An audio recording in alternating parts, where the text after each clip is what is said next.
Just about a month ago, we got the first single from Isaiah Rashad's next album, The House is Burning, Lay With Ya. And although that was a fun song, we knew that we would be getting another single before the album's eventual release.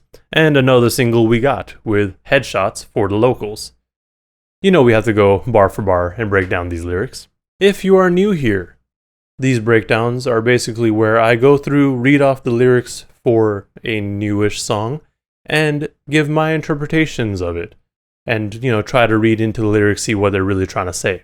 And, with that comes a good chance that I miss something or misinterpret anything. So if you feel like I missed something, feel free to let me know in the comments below, because it's all about learning together.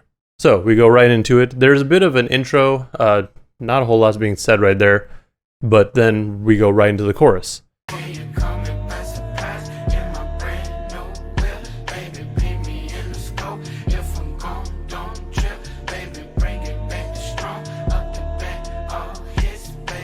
The chorus, I don't know, because I've listened to songs so much since it dropped on Thursday night, but I'm really trying to understand, okay, so you caught me by surprise in my brand new whip. So was he just driving around and just someone came up to him all of a sudden, or like he just saw someone on the street and he wasn't expecting it? That was kind of weird. Also, the first thing that came to mind when he said new whip was that old video of Schoolboy Q clowning him for having a Scion. And now, I guess he got a new whip. Peep me in the scope if I'm going, don't trip. The only thing that I can think of is like a scope of a gun. But, why would you peep him like that? Is he like a deer? Are you trying to hunt him? And then, if he runs away, don't worry, he'll be back. That's kind of what I thought. And then he's bringing back the strong, up to bat, all hits. So he's bringing back his music. He's bringing back the heat. He's up to bat, and everything is going to be hits. This then goes into the first verse.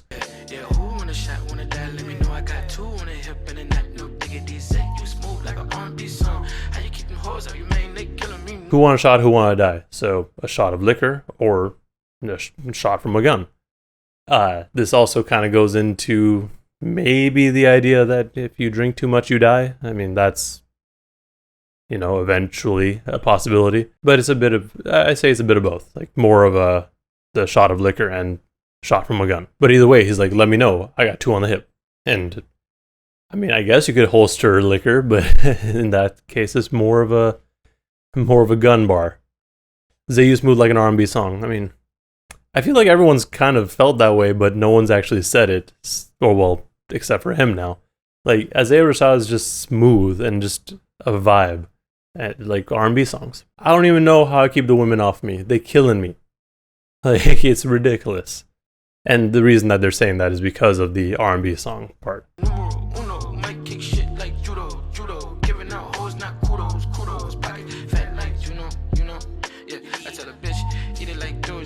And this whole verse so far is really just kind of braggadocious, which is not really common, I feel, because oftentimes Isaiah Rashad's a little more self-deprecating, and I mean, he even has the track Modest, but there are times where he just gets in his bag and he's like, nah, I know I'm dope. So he's like, shit, I might kick shit like judo, and I am numero uno. And then, he keeps going. He's like, his pockets are fat. And I don't know where he's going with telling a bitch eat it like Doja Cat. I mean, I know it's a Doja Cat reference, but what is he telling them to eat?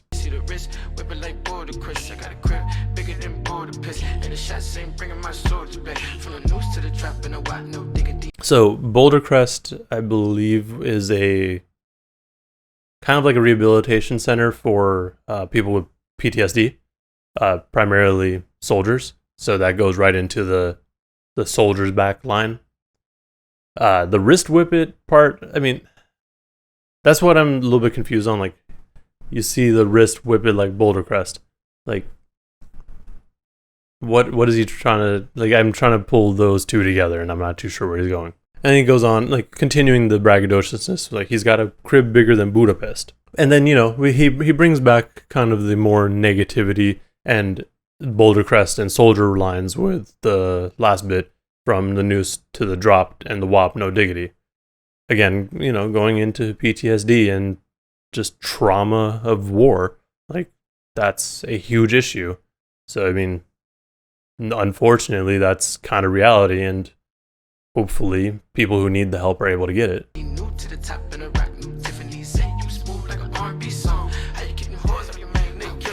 So he's new to the top, or maybe he's not even new to Top Dog anymore. So I don't think that's what he's saying there. He's just new to the level that he's at right now. And The Rock knew Tiffany Jewelers, probably. And then he just repeats the same bit from earlier on. You just move like an R&B song, how you keep them hoes off you. Then goes back into the chorus, which is the same as before. And then the second verse.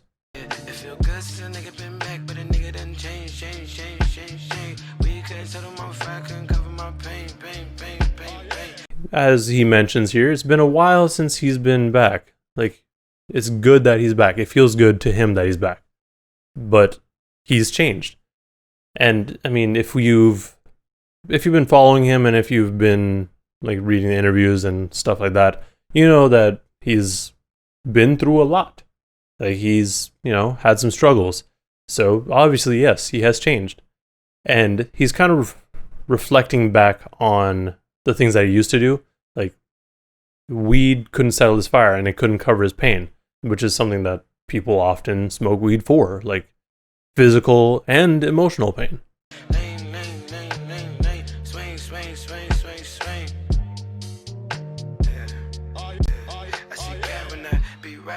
That whole bit is just to fill out the song. There's nothing to really say with that, I feel. He's trying to stay in the lane. He's swinging. Like, to me, that was more of like swerving. And then he sees God when he'd be riding out. So, like, when he's riding around, he sees God. But in the song itself, it sounds great there. Boy, you always run around with a target on. If a nigga follow me to the cargo ride, I'ma spark it up. That's a Mac with a Mac and a Tonka truck. Like my uncle's son, got some thumping her. So here it sounds like someone else is talking to him. Like I said, you always riding around with a target on. People are always looking for him. And I don't think it's necessarily like people are out to kill him. It's more like the fans are like, where you at? And Zay is one of those guys that you can just kind of find just wandering around sometimes, I feel. Like, I don't know that that's really been a thing, but I could totally just see him just walking down the street, minding his own business, and no one would notice, except for people who know who he is. But then he's like, if it is something more along the lines of someone trying to get him, he's like, all right, cool. If they follow me to the car garage, I'm going to spark it up. Because he got a Mac in the Tonka truck. And like his uncle's son, so his cousin, he's got some thump in here.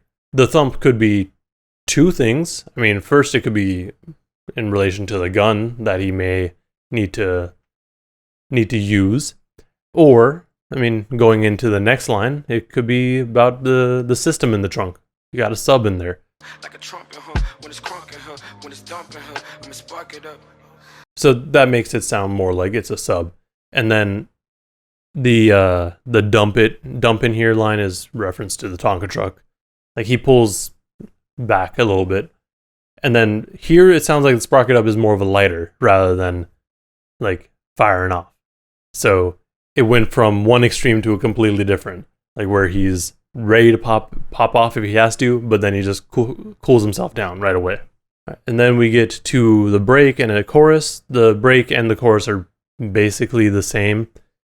I'll just read off the actual break because in the song it just sounds like the chorus gets repeated again. So, say, what's on your mind? What you got you fired up? Tell me what you want. I'm in the water and I'm drowning, babe. Can you hold me down? This is someone else speaking to him. This is not even Zay saying it. So they're like, yo, so what's on your mind? What's got you all fired up? What's got you riled up? What's got you all heated, essentially? Like, yo, you can tell me. Like, tell me what you want. Like, I'm already in the water. Like, if you can hop in, maybe. But also, they're saying, yo, I'm drowning in the water. Can you hold me down? Like, so the water isn't, it's not like they're in the water willingly. Like, the water is rising and they're drowning in it. Like, can you hold me down? Not necessarily like hold them down in the water and drown them further, but more like, can you support me? Can you help me get up out of this? So this part, when you actually see it, like, it kind of pulls a little bit more into the song. Because, like I said, when you're listening to the song, you don't necessarily hear that part because you mostly just hear the chorus playing again. So it's interesting. Like, the fired up and the drowning bit, like, I feel may play into the album a little bit more. But again, like, we don't know yet. But then it goes right into the chorus again, which, like I said, is the same as before. And that's the song. I really like this song. With this song in particular, it's a vibe. Like, it's such a good, like, riding around song. Same with Lewicha, but for different reasons. Like, Lewicha was more of like a high energy song. This one's a lot more laid back. I think I liked it a little bit more than Lewicha, but we'll see when the album comes out, like, how these two songs fit in there. But so far, I really like the song. And even Zay said that this is his favorite song. So I'm not surprised I like it. Like, if an artist says this is their favorite song, like, and you are already a fan of that artist, there's a good possibility that you're going to enjoy that track. Yeah, no, I'm so excited. I don't even know when this album's coming out because he was saying that it was supposed to be June, and there's only one more Friday in June for the album to be released, and that happens to be the same day as Tyler the Creator's album, which is not a big deal because they have slightly different audiences, but I feel like it might get pushed back because of that, because, you know, TDE wants to kind of have everyone pay attention to them sometimes, I feel, but who knows. Regardless, when it comes out, I'm going to listen to it. I'll be kind of bummed if it doesn't come out next week, but I understand. Like, we've waited for 5 years already, so what's another couple weeks gonna hurt? Anyways, that's all I'm gonna say now. Let me know in the comments below what you thought of this track, and if I missed anything or misinterpreted anything, because that is definitely a possibility. I'm sure there's some things that I just didn't quite pick up on, because I don't follow Isaiah Rashad as closely as some other people do. Like, I don't watch his IG lives and, like, play back old music that was leaked by himself. So, if there's something else in here, feel free to let me know. With that said, also like and subscribe if you want to see more breakdowns and content like this. And thank you for watching. Please stay safe out there.